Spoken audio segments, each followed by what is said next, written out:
கள்ளக்குறிச்சி அருகே பிருத்திவிமங்கலம் ஊராட்சியில் 100 நாள் வேலை திட்டத்தில் நடக்கும் முறைகேடுகளை கண்டுபிடித்த துணைத் தலைவர் பணி பதிவேடுகளை பார்த்து இப்படி கூட முறைகேடுகள் செய்யலாமா என பணித்தள பொறுப்பாளரிடம் நியாயம் கேட்கும் வீடியோ சமூக வலைதளங்களில் வைரல்.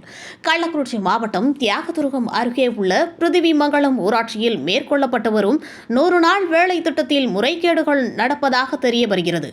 அந்த ஊராட்சியில் 100 நாள் வேலை நடந்தபொழுது அங்கு நேரில் சென்ற ஊராட்சி மன்ற துணைத் தலைவர் மத்தீன் பணித்தள பொறுப்பாளரிடம் இருந்து பணிப்பதிவேடுகளை வாங்கி பார்த்துள்ளார். அப்பொழுது 160 பேர் வேலை செய்ய வேண்டிய இடத்தில் 60 அல்லது 70 பேர் மட்டுமே இருந்தது தெரிய வந்துள்ளது. இதனைத் தொடர்ந்து 100 நாள் வேளையில் இப்படி முறைகேடுகள் செய்யலாமா என பணித்தள பொறுப்பாளர்களிடம் அவர் கேட்க, நானும் ஒரு கூலி ஆள்தான், எனக்கு என்ன தெரியும், ஊராட்சி மன்ற தலைவரின் கணவர் கொடுத்த பட்டியலை வைத்து நான் வேலை வாங்குகிறேன், அவ்வளவுதான் என்று அவர் கூறியிருக்கிறார்.